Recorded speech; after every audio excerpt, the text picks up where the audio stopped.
engaging, provocative, inspirational conversations. Welcome to The Culture Point with Aaron Phillip Clark. My guest today is Arvind Ethan David, the co-author of the graphic novel adaptation of Raymond Chandler's Trouble Is My Business. Arvind has worked in various creative industries and clearly loves storytelling, and he puts his skills to use with this dynamic adaptation of one of Raymond Chandler's seminal stories. Welcome to The Culture Point, Arvind. Great to be here, Aaron. Thank you. So I'm really intrigued by your creative journey. So I was doing my research and kind of learning about you, and I saw that you had started in the theater. So I'm wondering about that trajectory, and kind of how you went from the theater, seems like from film and TV, and then now to graphic novels. And can you share a little bit about your background and kind of the many hats that you've worn? For sure. I think my journey is less going from one thing to another and more sort of confusingly wandering around drunk in a house and going into whatever room the door was open to, because I still do all those things. You know, this is my 7th graphic novel. I leave for London on Sunday to start rehearsal on a new musical that I've written the book and lyrics for. I have a TV show in post-production. I have this sort of weird life where I get to jump between things. And that's not because of any great plan. It's just that I learned early that you have to listen to the story, and the story tells you what it wants to be. And I've had ideas that wanted to be films, and I had to figure out how to make them films. And I've had ideas that wanted to be Broadway musicals. So I had to learn how to make Broadway musicals. And sometimes an idea wants to be a book and it wants to be a graphic novel, and I do that. And it means I'm certainly liable to the claim that I'm a jack of all trades. And that's probably true.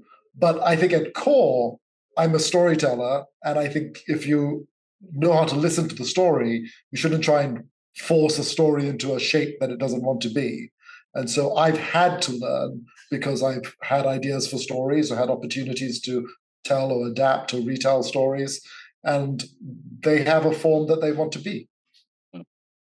Thank you. Yeah. Well, it's interesting. So you said that you had to learn, I guess, about these different industries. So if the story dictates what it should be, and you are maybe in terms of understanding of that particular medium, let's say you're at a 20%. So do you seek out mentorship to learn? 100%. And there are many mediums that I have been at negative 2,000%.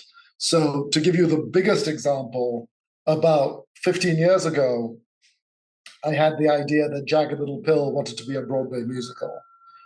And it was a very specific idea. It wasn't like, oh, let's adapt it. It was, oh, this album has a coded narrative inside it.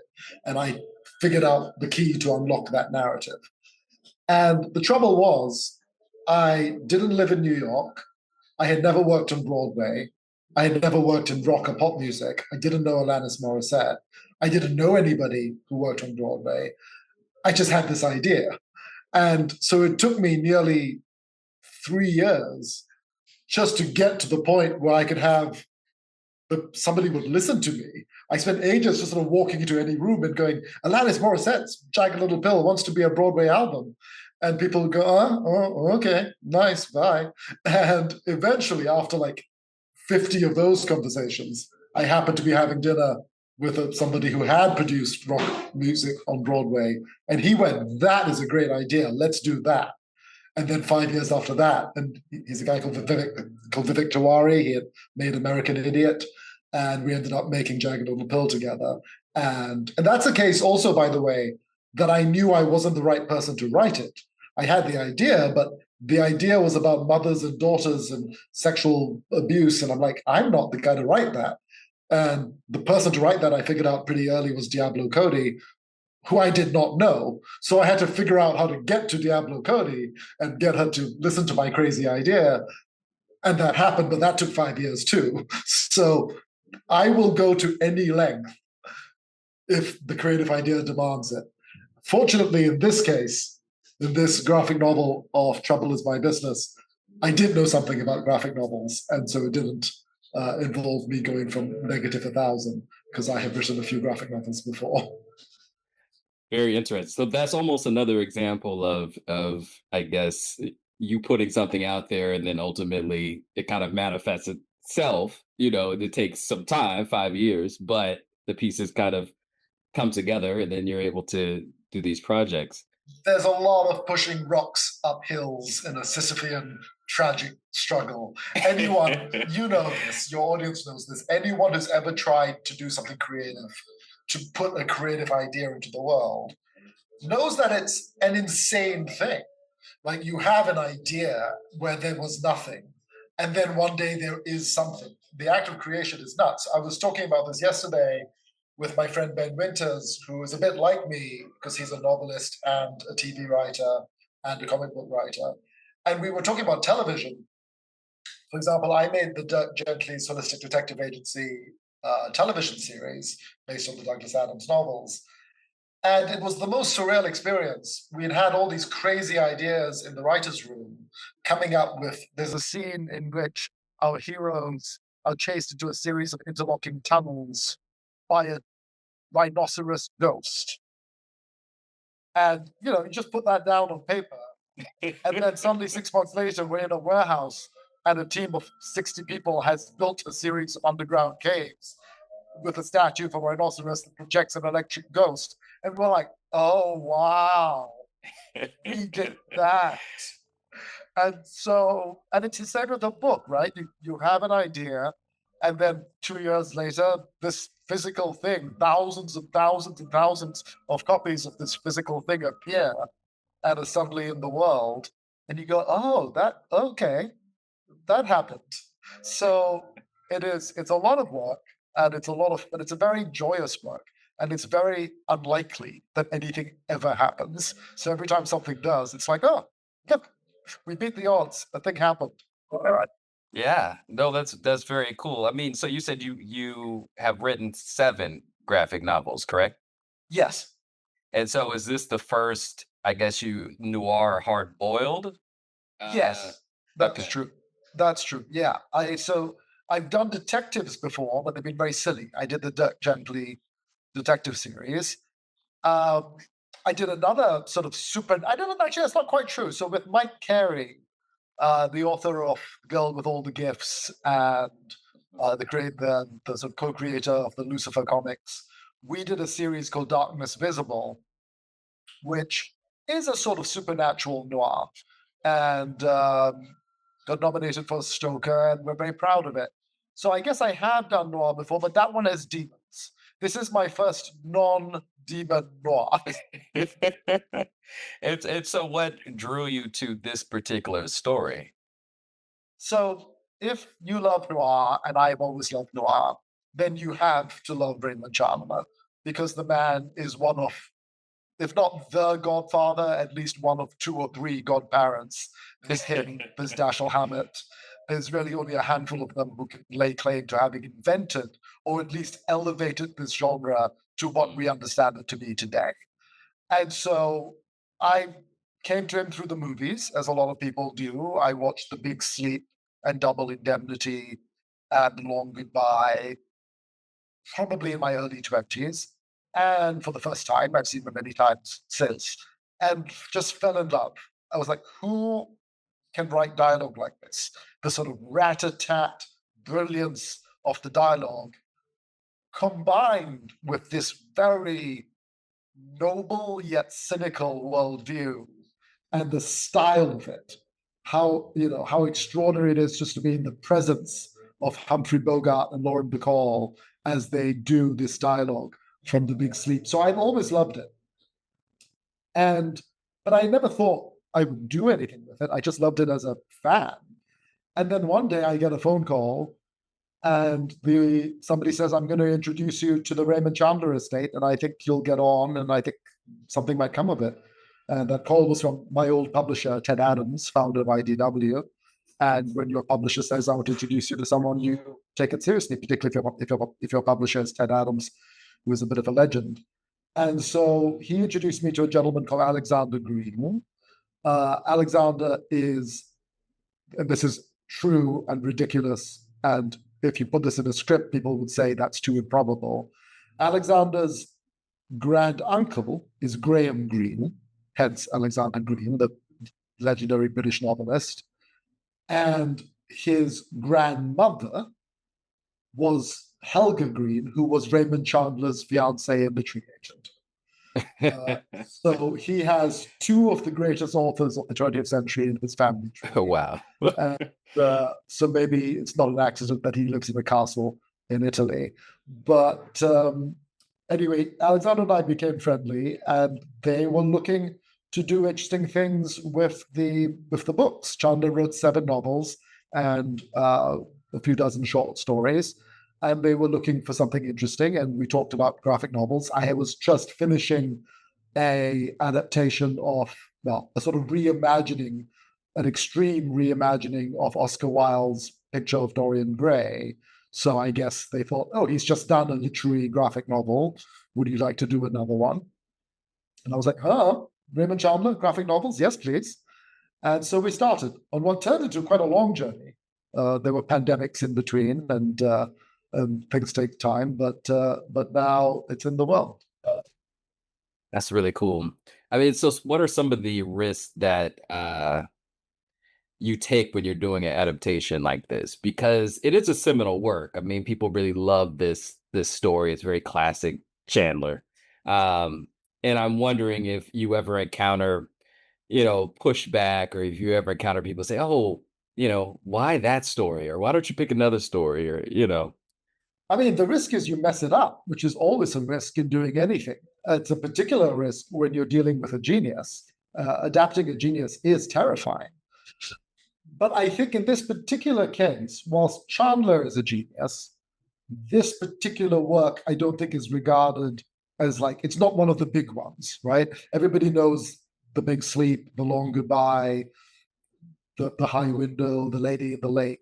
Those are the big ones. This is the thing about this one that's interesting is he first wrote it in 1939, and it wasn't even a Philip Marlowe adventure back then. That was sort of pre-Marlowe. It was sort of a prototype detective called John Dallas. And then he rewrote it in 1950. And he made it a lot better. The rewrite is a lot better than the original, but it's still a little embryonic. It's still like an early version of what he would go on to do. And I guess that's one of the reasons I chose it. I mean, I liked it. It's great. But I also felt, he didn't feel he was quite done with it. He came back to it and he was tinkering and changing up stuff. And even in the 1950 version, there's little bits that sort of felt tantalizing, but not fully complete. And I thought, okay, this is a minor work by a genius. If I'm going to take this on, let's start there. Let's see if I can take this minor work and, play some variations on it. And so that was the spirit, the sort of jazz spirit is what I took to it, to, keep within the basic structure that Chandler had set out, but see if there was space for a little improvisation in between. Yeah, no, definitely. I mean, I when I was reading it, in terms of the artwork, I felt like it was spot on. I love the way that the panels display the action, which is something that could be difficult in a sense, right? Because, I'm a huge comic lover. So I'm used to reading, Superman, Batman.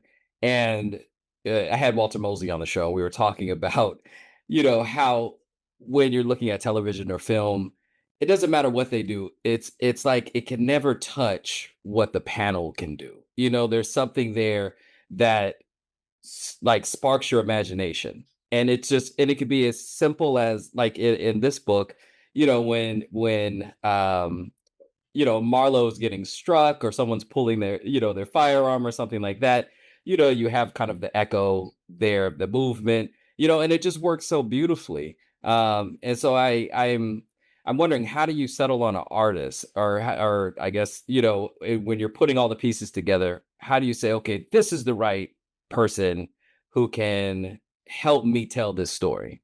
Well, for me, it was very easy. So the artist is a Greek cartoonist called Ilias Kriazis, who is a genius. This is our fourth book together. We did 3 Dirt Gentlys together, and now that we've done 4, I'm dearly hoping I never need to make a comic book with anybody else, because the things he does, it's exactly as you describe it. The reason I think comics are so special is they exist in this space that is not film or television, where if you're making film or television, you're making every decision for your audience. You're not, it's the nature of it. You're not leaving a huge amount of space for their imagination to conjure, not at least whilst they're watching it. Of course, afterwards, it stays with us and our imaginations embroider and make sequels and make alternative edits. But as you're watching it, the filmmaker is doing all the work for you. And if you're a prose novelist, and I write prose novels as well, then you are setting up the man you're describing, and you want your reader to do all the imaginative work of visualizing it. Comics do something in between, and it's so ineffable and it's so magical, where we show you one image, and then we show you an image later. And your job that happens subliminally is to figure out everything that happens in between. And it could be a moment, it could be a split second, or it could be 5 years. Or we show you what one person's reaction is, and then you figure out what the other person's reaction is. And so you are forever in collaboration with the creators. And I think that's why, for those of us who love comics, they occupy a sort of part of our brains, normally from when we were very young, that is always sacred and is always special. And I had that. I learned to read basically on comics. My father used to bring back in his legal suitcase, his very formal leather suitcase. He'd come home late and click it open. And I was like, what comics came today, Daddy? If it was a Tuesday or Thursday. And so that's always been true. And I think Ilias, and also I want to acknowledge Chris Peters, our extraordinary colorist, are just brilliant. And they understand that. They understand that the job is not to show everything, but to show and suggest, to show and inspire, to show what happens between pages, between the panels. And so, as I say, it wasn't a hard selection. We first met by accident. Ilias was the sort of pickup artist for somebody else. Somebody else was writing the book, and they just sort of, I think, had some personal issues and disappeared. And we were like, oh, we need someone fast because this book has a deadline. And we scrabbled around and found this crazy Greek artist who no one had particularly worked with or heard of, but whose work we liked. And that was 10 years ago. And since then, he's gone on and done great things. And now we're doing things together again. Wow. It's a lot of serendipity here. I love how, how all these creatives are come together and are able to, bring these projects to life. I think it's a good segue too, because we're talking about the form, right? The cultural significance of the graphic novel. And so similar to genre fiction, and people like to juxtapose genre fiction, or say crime fiction, noir, with quote unquote literature, right? And people put certain books into certain categories. And I'm wondering, you know, i- in terms of the graphic novel, which I believe is just another form of literature, others may disagree, but I'm wondering, do you think there will ever come a time where we simply look at the graphic novel and we say, hey, that is a book, it's a piece of literature? Or is it always going to be kind of relegated to, this other thing? I don't think that time is here, with a couple of provisos. I think certainly compared to what it was in the 50s, 60s, 70s, 80s, where it was definitely not only thought of as junk, but harmful junk. There were so many attempts to censor comic books, to say they were destroying and perverting children's minds, destroying literacy. And now they are, they're in every school library. They are seen as a gateway to reading at a minimum, and the best of them have won every major prize, except the Nobel. They've won. So I think that day has come. But I think the big proviso is that there's a lot of bad in every medium, right? So I don't really, most books in the literature section of most bookstores are terrible, and most comics are terrible, and most TV is terrible, or at least average. And that's no shade on anybody who makes it. It's just the law of averages, right? If there's like, I don't know, 10,000 books published a year professionally, and they can't all be good. There's 100,000 comics published a year. They can't all be good. And so I think what happens is people read one that's bad, and they because they're suspicious of the genre as a whole. And by the way, Chandler knew this better than anyone, because Chandler, in his lifetime, certainly in America, he felt that he was never taken seriously as a literary writer. He felt that because he had started in the pulps and because he wrote in this genre of noir detective mystery fiction, that he was relegated to the second table, and he resented it. But today, we realize there's no question he's literature, whatever that means. And more than that, he's recognized as one of the greatest prose stylists of the 20th century, or indeed ever. You cannot, if you are being fair, if you are someone who understands the craft of writing and you're being fair, he's absolutely at the top table. There's him, Nabokov, Martin Amis, P.G. Wodehouse, Salman Rushdie. There's a very few people, Walter Mosley, there's a very few people who operate at that level. And he's absolutely there. But in his life, he was thought of as a pulpy writer, at least in the first part of his career, and in America. In the UK, I think they quite quickly saw that they were dealing with a Protean talent, and the literary establishment of the UK kind of rallied around him much earlier. But yeah, no, that's interesting. I mean, I know Dashiell Hammett had the same kind of, I guess, issues within his career in terms of how he was viewed. I'm wondering, with the success of this book, because I loved it. I hope it becomes a smashing success.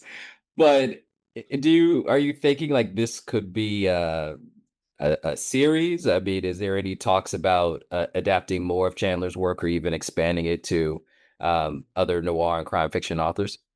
We're certainly talking about it. It's the thing about Chandler is he didn't write that much. He started relatively late in life. He wrote, the first novel that he wrote is The Big Sleep, which is 1939, the same year he wrote Pest. And he was in his late 40s at that point. And if I'm getting that right, he's certainly in his 40s. I can't remember if it's early 40s or late 40s. And he wrote for about 20 years. And he, of course, well, maybe not of course, but for those who don't know, he struggled with alcoholism and also with the health of his wife. And so in 20 years, he wrote 7 books, which is not a lot. It's obviously, there were 7 masterpieces, so no shade of the man. But from the perspective of those of us who love him, and I think from the perspective of his estate, it's a great legacy, but they're keen to keep it alive. And so there is an appetite, I think, to do more. So we're talking about it. We'll see what's next. But I guess I would say that having done this one, I may be a little more prepared to consider looking at one of the masterworks, one of the big 7 next. Yeah. You get my vote. That would be really cool. I would love to see The Big Sleep adapted. That would be amazing. So tell us, what are you working on next? So the very next thing is I'm doing a musical play in London. It's based on a series of children's books by the legendary British comedian and entertainer Lenny Henry, and it's called The Boy with Wings. And it's a very silly, very strange science fiction family musical about a little boy who discovers that his father is an alien bird king, and that he is a pawn in an intergalactic war between the planets of Ferline and Avian. And that will open in London in about a month. And I head over on Monday to start rehearsals. It's been directed by a wonderful director called Daniel Bailey. And it does a thing that not a lot of science fiction does, which is it's a entirely black and brown group of characters, and it's a young boy called Tunde who discovers that he is the chosen one. And it's very funny, it's very silly, it has some brilliant music in it. The songs, I've written the songs with a brilliant young musician called Khalil Mandovi, and it's going to be a lot of fun. So that's next. And then I have another book coming out a bit later this year. I have a sort of strange intellectual biography of Douglas Adams coming out that I've done as an audiobook with the good folks at Pushkin, and that comes out at the end of June. Very cool. Okay. Well, thank you for joining us today on the Culture Point. My guest is Arvind Ethan David, and the book is Raymond Chandler's Trouble Is My Business. I'll do it too. Look, there we go. We'll double up. So it's a wonderful graphic novel. I definitely go out and pick it up, and hopefully we'll see some more adaptations coming from the Chandler estate and Arvind as well. All right. So thank you for joining us. Thank you, Aaron. It's a pleasure. To learn more about Arvind Ethan David and his upcoming projects, please visit arvindethandavid.co.